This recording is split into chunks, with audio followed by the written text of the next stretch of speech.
Assalamualaikum warahmatullahi wabarakatuh.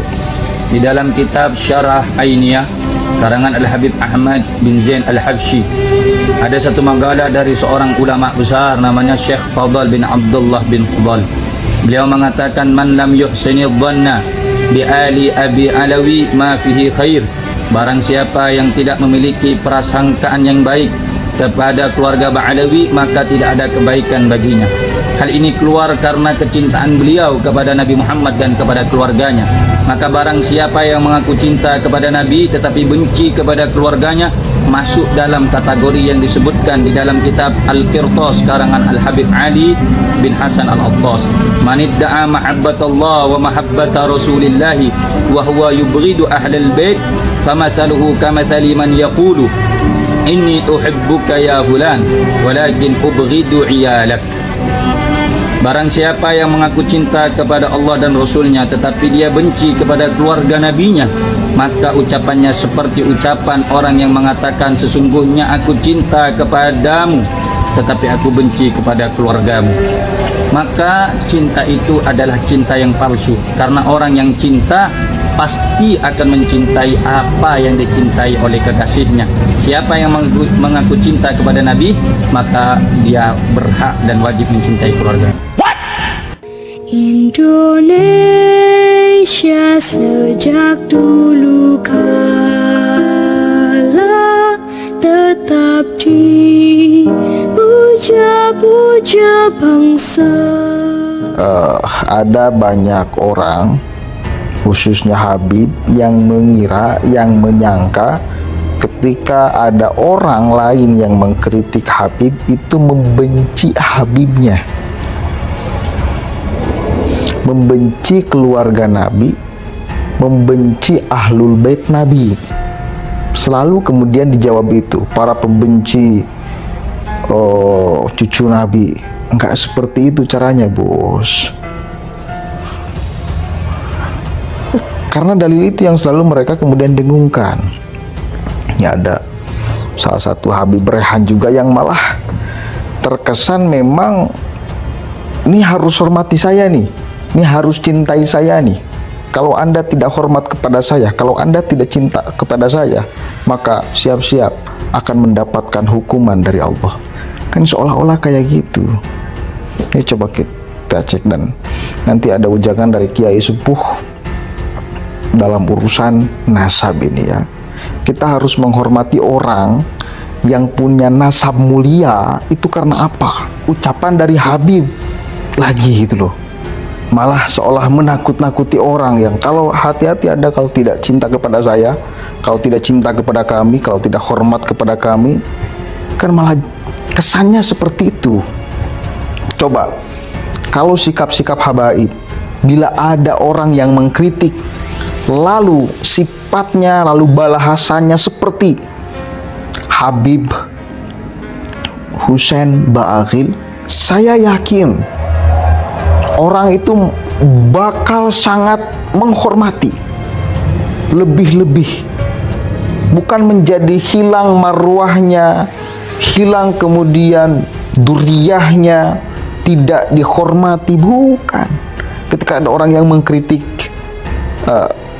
nasab Habib, apa yang dilakukan oleh Habib Husain itu, dia minta maaf, mungkin ini salah kami, salah Habaib. Itu bukan rendah, dan kita tidak merendahkan, dan kita tidak menganggap itu rendah. Saya kira enggak, justru itu kemuliaan. Kan enggak haram minta maaf bila orang lain menganggap salah gitu loh.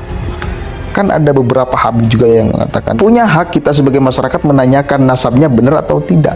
Punya hak dong ya. Itu ya.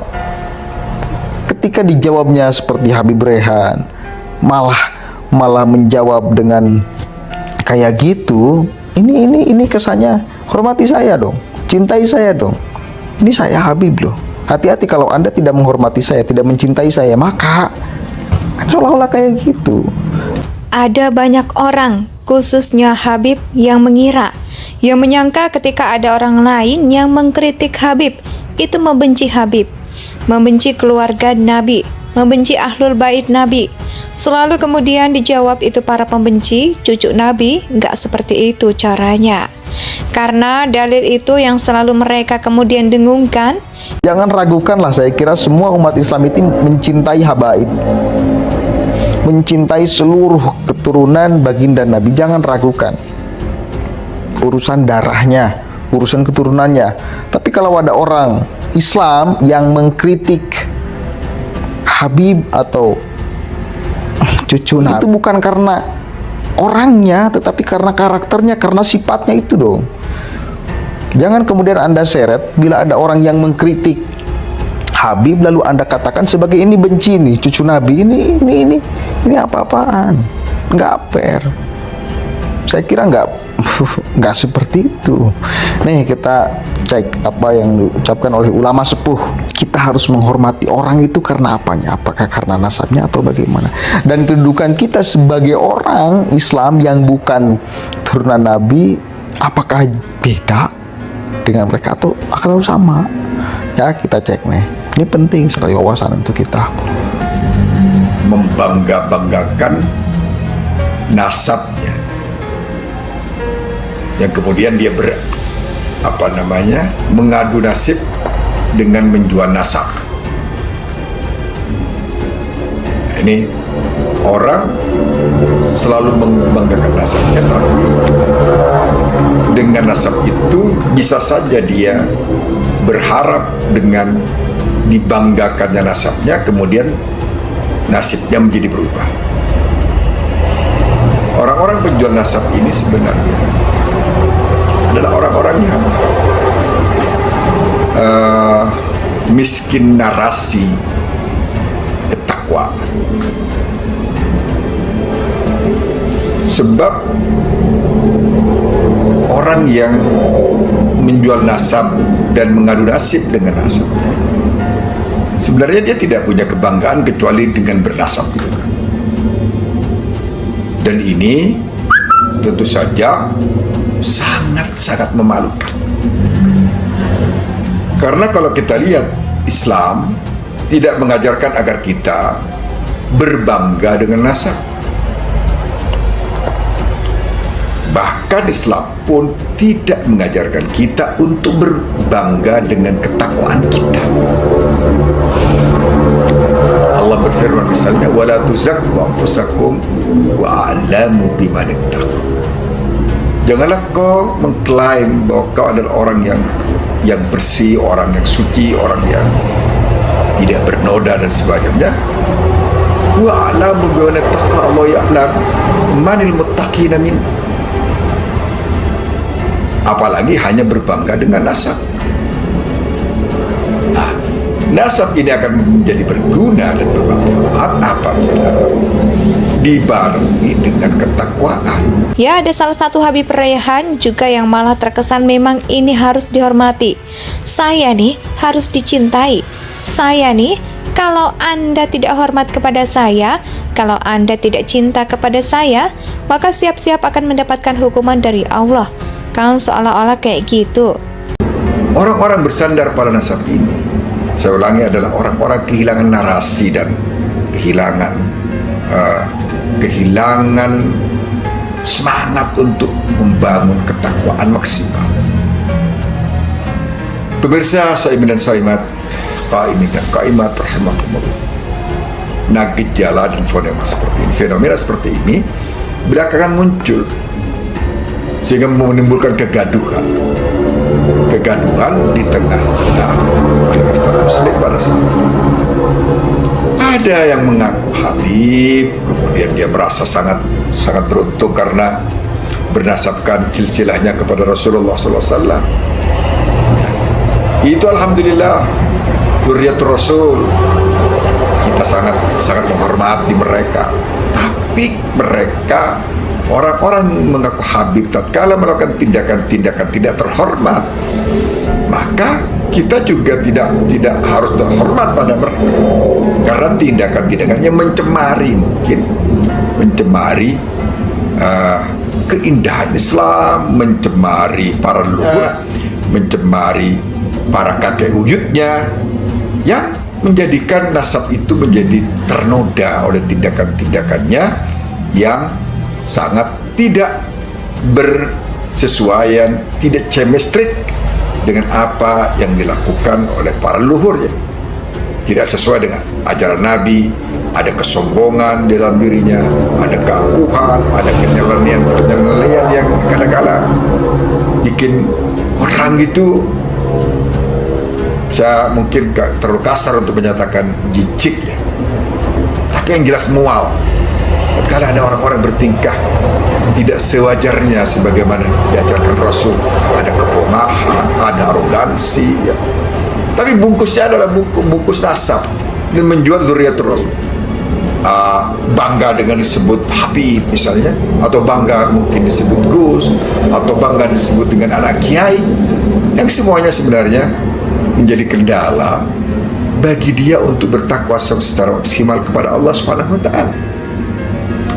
Nabi SAW mengajarkan pada kita semua misalnya bagaimana sang Rasul ini memberikan panduan agar kita berburu takwa, bukan berburu nasab. Nabi SAW bersabda, la fadla li Arabiyyin ala ajami wala ajamiyyin ala Arab. Tidak ada keutamaan bagi orang-orang Arab. Tentu saja ini orang Arab dan semua orang Arab tentunya. La fadla li Arabiyyin ala ajami wala ajamiyyin ala Arab. Tidak pula orang-orang ajam, orang-orang non-Arab, fadl, keutamaan terhadap atas orang-orang Arab. Wala aswad al-abyad, tidak pula warna kulit hitam terhadap kulit putih. Wala abyad ala aswad, tidak pula kulit putih terhadap kulit hitam. Jelas panduannya. Apa kata Rasul? Illa bit taqwa, kecuali dengan ketakwaan, dengan kesalehan, dengan kewaraannya, dengan kezuhudannya, dengan kesabarannya, dengan syukurnya, dengan tawakalnya, dengan ridhonya kepada Allah SWT.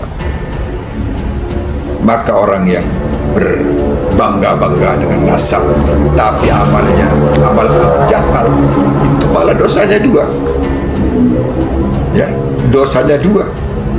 Dosa klaim bahwa dia keturunan dzurriyyah Rasul tapi kerjaannya seperti kerjaan Abu Lahabnya, berarti dia dosa klaim dan dosa aksi. Pemirsa kaum muslimin dan muslimat yang berbahagia, sekali lagi ingatlah firman Allah Subhanahu wa taala yang mengatakan, auzubillahi minasyaitonir rajim, bismillahirrahmanirrahim. Allah berfirman dalam kitabnya yang mengatakan, ya ayuhan nas inna khalaqnakum min dzakarin wa untha.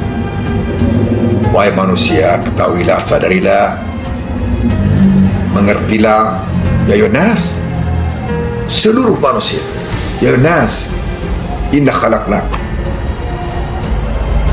sesungguhnya kami menciptakan kalian semua min dzakarin wa untha, dari jenis laki-laki dan jenis perempuan. Wa ja'alnakum syu'uban wa qabail, lalu aku jadikan kalian semua syu'ub dan kabilah, bangsa dan kabilah-kabilah. Li ta'arafu, agar kalian semua saling mengenal, saling berinteraksi, saling berkomunikasi, saling sharing idea. Li ta'arafu. Kemudian ujungnya Allah berfirman, inna akramakum indallahi, sesungguhnya orang yang paling baik di tengah-tengah kalian adalah orang yang paling takwa kepada Allah Subhanahu wa taala. Bukan khairukum nasaban, bukan khairukum nasaban, la abadan ya. Islam mengajarkan kita sesuatu yang rasional, sesuatu yang masuk akal. Indonesia tanah